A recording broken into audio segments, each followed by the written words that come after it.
श्री राधे हरे कृष्ण साथियों। एक छोटे से गांव में एक विधवा ब्राह्मणी रहती थी। ब्राह्मणी अत्यंत दरिद्र थी। उसके एक छोटे से पुत्र के अतिरिक्त कोई भी अपना नहीं था। ब्राह्मणी को दो चार भले घरों में भीख मांगने से जो कुछ मिल जाता, उसी से वह अपना और अपने शिशु पुत्र मोहन का उदर निर्वाह करती। किसी दिन यदि बहुत कम भीख मिलती तो ब्राह्मणी स्वयं भूखी रहकर बच्चे को ही कुछ खिला पिलाकर उसे हृदय से लगा संतोष से सो जाती। गांव में ऐसे लोग भी थे जिनकी अवस्था बहुत अच्छी थी, परंतु गरीब असहाय ब्राह्मणी की किसी को कोई परवाह नहीं थी। महलों में रहने वाले अमीरों को बुरी तरह से अनाप शनाप वस्तुएं पेट में भरते रहने के कारण मंदाग्नि हुई रहती थी। उन्हें पूरा सा अन्न भी पचता नहीं, परंतु गरीबों की दशा का ध्यान उन्हें क्यों होने लगा। देश में ना मालूम कितने असहाय और गरीब नर नारी भूख की ज्वाला से तड़प तड़प कर मर जाते हैं। उनकी दशा पर कौन दृष्टिपात करता है, पर जिसके पास कोई नहीं होता उसके पास भगवान होते हैं। वह विश्वंभर किसी तरह गरीब की टूटी झोपड़ी में भी उसका पेट भरने के लिए कुछ दाने जरूर पहुंचा देते हैं। ब्राह्मणी के बालक मोहन की उम्र लगभग 6 वर्ष की हो गई।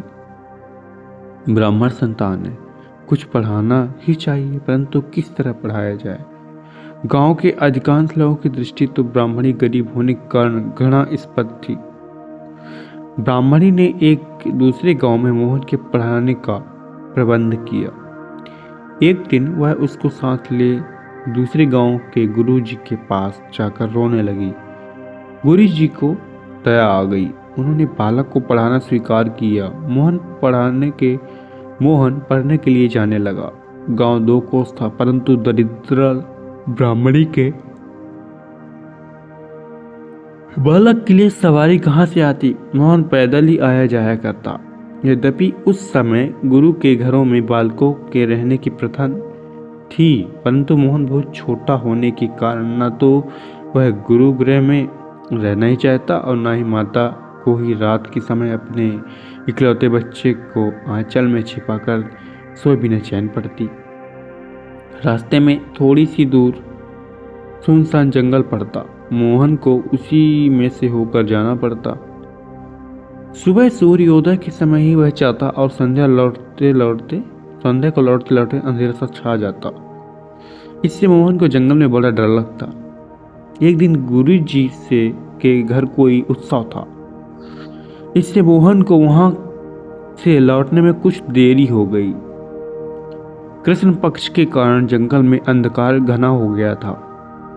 मोहन रास्ते में बहुत डरा। जंगली पशुओं और चिड़ियों की आवाज सुनकर वह थर थर कांपने लगा। ब्राह्मणी भी देर होने के कारण उसको ढूंढने चली गई। डरते कांपते हुए अपने लाल को गोदी लेकर घर ले आई। मोहन ने कुछ शांत होने पर माता से कहा, माँ, मैं रोज जंगल होकर आता जाता हूँ, मुझे वहाँ बहुत डर लगता है। आज तुम नहीं पहुँचती तो ना मालूम मेरी क्या दशा होती। दूसरे लड़कों के साथ तो उनके नौकर आते जाते हैं जो उन्हें संभालते हैं, क्या मेरे लिए एक नौकर नहीं रखोगी? बालक की सरल वाणी सुनकर अपनी दरिद्रता का ध्यान आते ही ब्राह्मणी की आंखों से आंसू आ गए। ब्राह्मणी ने बहुत धीरज रखा, परंतु शेष तक रख नहीं सकी। वह रोकर कहने लगी, बेटा, अपने दुख की दशा तुझको कैसे सुनाऊं? हम लोग बहुत ही गरीब हैं। तेरे लिए नौकर रखने को मेरे पास पैसा कहाँ है। माँ की आंखों में आंसू देखकर मोहन भी रो पड़ा। उसने कहा, माँ, तू रोती क्यों है? तुझे रोते देखकर मुझे भी रोना आता है। माँ, क्या हमारे और कोई नहीं है? मोहन के सरल मन भेदी प्रश्न से ब्राह्मणी के हृदय व्यथा व्यथा से भर गया। पृथ्वी मानो पैरों के नीचे से खिसकने लगी हो।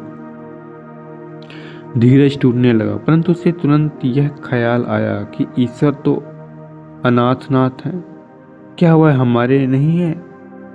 यह स्मृति होते ही ब्राह्मणी के हृदय में बल सा आ गया। आंसू अकस्मात सूख गए। वह कहने लगी, बेटा है, क्यों नहीं? गोपाल है ना? बच्चे ने पूछा, माँ गोपाल मेरे क्या लगते हैं? स्नेहमयी ब्राह्मणी के मुंह से निकल गया, बेटा गोपाल भाई तेरा बड़ा भाई है। बालक ने कहा, माँ वह कहाँ रहते हैं? मैंने तो उन्हें कभी नहीं देखा। ब्राह्मणी के हृदय भगवत प्रेम से भर गया था। जब मनुष्य सब ओर से सर्वथा निराश होकर भगवत की शरणागति पर विश्वास कर उसी की ओर ताकता है, तब उसे तुरंत ही उधर से आश्वासन और आश्रय मिल जाता है। उस अव्यक्त आश्रय को प्राप्त करते ही उसके हृदय में बल, बुद्धि, तेज और ज्ञान का विकास स्वमेव होने लगता है। भगवत प्रेम से हृदय भर जाता है। ब्राह्मणी मानो निर्भांत चित्त से कहने लगी, बेटा मेरा वह गोपाल सभी जगह है। जल, स्थल, अनल, अनिल, आकाश, पाताल, फल, फूल, समुद्र, सरिता सभी में वह रहता है। जगत में ऐसा कोई स्थान नहीं जहाँ वह ना हो, परंतु वह सहज में दिखता नहीं है। जब उसे देखने के लिए कोई बहुत ही व्याकुल होता है तभी वह दिखता है। एक समय वृंदावन में गोपवालाओं के व्याकुल होने पर उन्हें वह दिख पड़ा था। एक बार 5 वर्ष के बालक ध्रुव को दिखाई दिया था। जो एक बार उसे देख लेता है वह तो उसकी सुंदरता और स्वभाव पर सदा के लिए मोहित हो जाता है। मोहन, माँ मेरा गोपाल भाई कभी अपने घर नहीं आता? ब्राह्मणी, आता क्यों नहीं? वह तो सदा यही रहता है। मोहन, क्या तुमने उसे कभी देखा है? ब्राह्मणी, ना मैंने उसे नहीं देखा। मैं उसके लिए कभी व्याकुल ही नहीं हुई, परंतु मैं जानती हूँ कि व्याकुल होने पर वह अवश्य दर्शन देता है। मोहन, तो तू व्याकुल क्यों नहीं होती? ऐसे सुंदर रूप और सुंदर स्वभाव वाले को देखे बिना तुझसे कैसे रहा जा सकता है? माँ, मैं तो उसे देखे बिना नहीं रहूंगी। मुझे बता, मैं उसके लिए कैसे व्याकुल हूँ? ब्राह्मणी बोली, बेटा जैसे भूख लगने पर तू भोजन के लिए व्याकुल होता है ना, जैसे प्यास लगने पर जल की पुकार मचाने लगता है, जैसे आज जंगल में तू मुझे पाने के लिए घबरा रहा था ना, ऐसे ही व्याकुल होने पर पुकारने से वह अवश्य आता है। उस दिन मैंने तुझको एक कहानी सुनाई थी ना, क्या तू उसे भूल गया? पांडवों की स्त्री द्रौपदी को जब दुष्ट दुशासन सभा में नंगी करने लगा तब उसने व्याकुल होकर पुकारा था। उसकी पुकार सुनते ही मेरा गोपाल वहां आ गया था। मोहन बोला, क्या वही मेरा गोपाल भाई है? ब्राह्मणी, हाँ बेटा वही है। पुकारते ही वह आता है और सारे संकटों को हर लेता है। मोहन बोला, तो माँ मैं क्या करूं? कैसे पुकारूं? ब्राह्मणी ने अटल विश्वास के साथ कहा, सुन, तू जिस जंगल से होकर जाता है उसी जंगल में तेरा भाई गोपाल रहता है। उसे हृदय से पुकारना, तेरी व्याकुल पुकार सुनते ही वह आकर तेरे साथ हो जाएगा। सरल विश्वासी बालक ने दूसरे दिन वन में प्रवेश करते ही इधर उधर ताक कर पुकारा, भाई गोपाल, गोपाल भाई तुम कहाँ हो? आओ, मुझे डर लगता है। बालक को सुनाई दिया मानो कोई कह रहा है, हाँ यही हूँ, आया। मीठी आवाज सुनते ही बालक को ढाढ़स हो गया। उसका भय भाग गया। कुछ ही दूर चलने के बाद उसने देखा कि उसी की सी उम्र का एक छोटा नयन मनहारी सुकुमार श्याम सुंदर ग्वाल बालक वन के वृक्ष समूहों में से निकलकर उसके साथ खेलने लगा, प्यार से बातचीत करने लगा और हाथ पकड़कर साथ साथ चलने लगा। गोपाल के आते ही मोहन का सारा दुख दूर हो गया। मोहन ने घर आकर माता से सारा हाल सुना दिया। ब्राह्मणी भगवान की दया समझकर रो पड़ी। उसने सोचा कि जिस दया मैंने बालक ध्रुव की पुकार सुनकर उसे दर्शन दिया था, वही मेरे बच्चे की पुकार सुनकर आ गया हो तो क्या आश्चर्य। कुछ समय बाद गुरु के पिता का देहांत हो गया। श्राद्ध का आयोजन हुआ। श्राद्ध के लिए सभी विद्यार्थी गुरु जी के कुछ न कुछ भेंट देंगे। ब्राह्मणी के मोहन ने भी सरलता से गुरु से पूछा, गुरुजी मुझे क्या आज्ञा देते हैं, मैं क्या लाऊं? गुरु महाराज को ब्राह्मणी की अवस्था का पता था। उन्होंने कहा, बेटा तुझको कुछ भी नहीं लाना होगा। उसने कहा, नहीं गुरुजी, जब सभी लड़के लावेंगे तब मुझे भी कुछ लाने की आज्ञा दीजिए। बालक के बार बार आग्रह करने पर गुरु महाराज ने कह दिया, बेटा एक लोटा दूध ले आना। मोहन संतुष्ट होकर घर चला आया। उसने माताजी से कहा, माँ कल गुरु महाराज के पिता का श्राद्ध है, सभी लड़के कुछ न कुछ सामान ले जाएंगे। मुझे गुरुजी ने सिर्फ एक लोटा दूध ही ले आने के लिए कहा है, अतएव तुम कुछ दूध खरीद लाना। ब्राह्मणी का घर तो मानो दरिद्रता का निवास स्थान था। अश्वत्थामा की माता को भी एक दिन बच्चे को भुलाने के लिए दूध के बदले आटा मिले हुए पानी से काम निकालना पड़ा था। ब्राह्मणी बोली, बेटा घर में तो एक कानी कौड़ी भी नहीं है, दूध कहाँ से लाऊंगी? मांग कर लाने के लिए छोटी सी लुटिया भी तो घर में नहीं है। मोहन ने रो कर कहा, माँ तब क्या होगा, मैं गुरुजी को मुंह कैसे दिखाऊंगा? माता ने दृढ़ भरोसे से कहा, बेटा गोपाल भाई से कहना, वह चाहेगा तो दूध का प्रबंध अवश्य कर देगा। बालक प्रसन्न हो गया। प्रातःकाल गुरु के घर जाते समय जंगल में सदा की भांति ज्यों ही उसने गोपाल भाई मिले त्यों ही मोहन ने कहा, भाई आज मेरे गुरुजी के पिता का श्राद्ध है, उन्होंने एक लोटा दूध मांगा है। माँ ने कहा कि गोपाल भाई से कहना, वह तुझे ला कर देगा। सो भाई मुझे अभी दूध ला कर दो। गोपाल बड़े प्यार से बोले, भाई मुझे पहले ही इस बात का पता है, देखो मैं दूध का लोटा भरकर साथ ही लाया हूँ, तुम इसे ले जाओ। मोहन ने गोपाल भाई से दूध का लोटा ले लिया। आज उसके आनंद का पार नहीं था। प्रेमी भक्त मुझे शुद्ध प्रेम से पत्र, पुष्प, फल, जल आदि जो कुछ भी अर्पण करता है ना, मैं उसे प्रेम समर्पित उपहार का प्रेम सहित साक्षात भोजन करता हूँ। सामग्रियों के बहुमूल्य का कोई महत्व नहीं है, महत्व प्रेम का। भगवान श्री कृष्ण के आतिथ्य के लिए कौरवों ने कम तैयारी नहीं की थी, परंतु भगवान ने कहा कि भोजन या तो प्रेम हो वहाँ किया जाता है या विसत पड़ने पर किसी के भी यहाँ करना पड़ता है। यहाँ प्रेम तो तुम में है ही नहीं और विपत्ति मुझ पर नहीं पड़ी, इससे मैं तुम्हारे यहाँ भोजन नहीं करूँगा। अस्तु।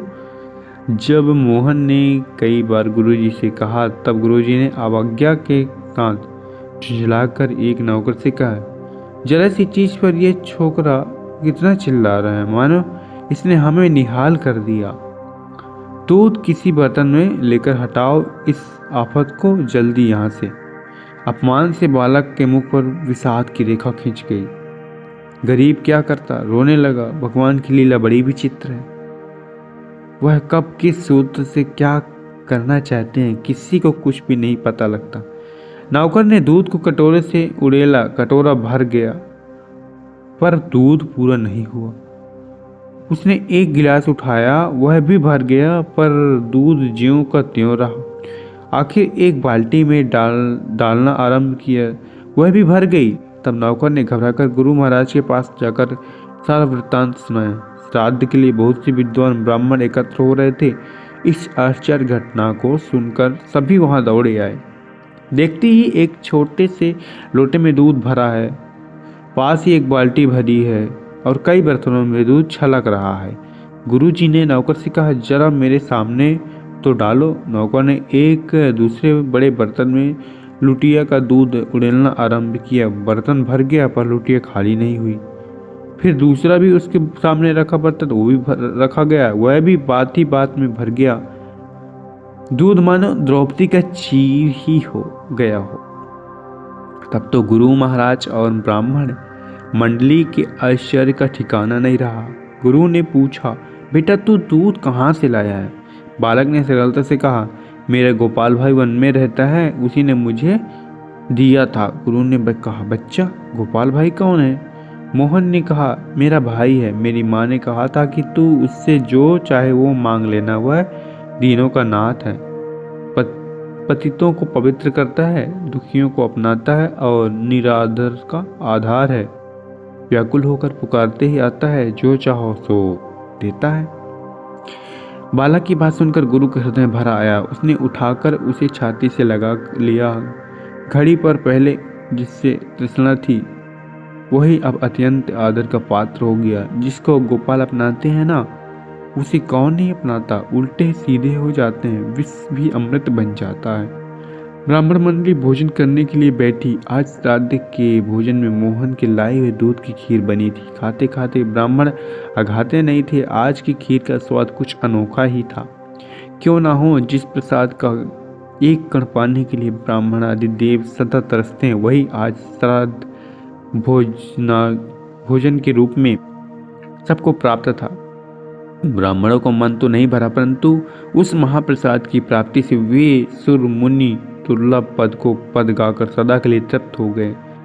ब्राह्मण के पितरों के तरने में तो आश्चर्य ही कौन सा था। ब्राह्मण मंडली बालक को स्नेह हृदय से आशीर्वाद देकर लौट गई। अंत में गुरुदेव ने अपने सब छात्रों के साथ लेकर भोजन किया। मोहन को भी आज वहीं भोजन करना पड़ा। संध्या हो गई और सब लड़के अपने अपने घर चले गए। गुरुदेव ने गोपाल भाई के प्यारे मोहन को रख लिया था। सबके जाने के बाद उससे बोले, बेटा मैं तेरे साथ चलता हूँ, तेरे गोपाल भाई के दर्शन मुझे भी जरूर करने पड़ेंगे। मोहन ने कहा, चलिए आप भी मेरे साथ वन में, मेरे गोपाल भाई तो पुकारते ही आता है। गुरु ने बालक को गोद में उठा लिया और दोनों वन में पहुंचे। बालक ने वहां जाते ही पुकारा, गोपाल भाई आओ, आज इतनी देर क्यों करते हो। बदले में उसे सुनाई दिया, आज तो तुम अकेले नहीं हो, फिर मुझे क्यों बुलाते हो। मोहन ने कहा, भाई मेरे गुरुजी तुम्हें देखना चाहते हैं, जल्दी आओ। भक्त की प्रेम भरी पुकार सुनकर भगवान नहीं ठहर सके। तुरंत नवनील नीरद श्याम सुंदर प्रकट हो गए। बालक ने कहा, भाई आ गए। गुरुदेव देखो तो गोपाल भाई कितना सुंदर है। गुरु जी को एक विस्मयजनक प्रकाश के सिवा और कुछ नहीं दिखाई दिया।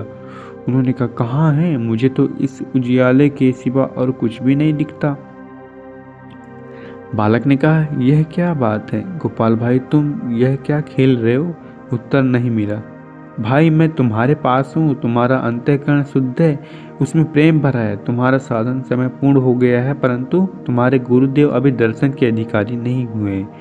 इन्होंने जो प्रकाश दिखा है वह इनके लिए बहुत है। इसी से वह कल्याण मार्ग पर अग्रसर हो सकते हैं। यह वीणा निविंदित वाणी सुनने गुरुदेव वन में भी सुनी। उनके हृदय का रुद्ध द्वार खुल गया। हृदय की माया का बांध टूट गया। प्रेम का सागर उमड़ पड़ा।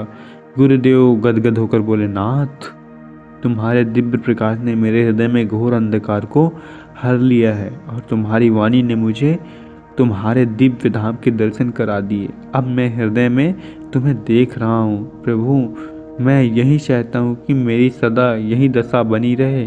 मोहन महान आनंद से छका मुस्कुरा रहा था। थोड़ी देर में गुरुदेव पर भी कृपा हुई। करुणा वर्णालय सौंदर्य की राशि, प्रेम के भंडार, उदार चूड़ामणि, अनूप रूप शिरोमणि के प्रत्यक्ष दर्शन कर गुरुदेव महाराज सदा के लिए कृतकृत्य हो गए। श्री राधे हरि कृष्ण साथियों।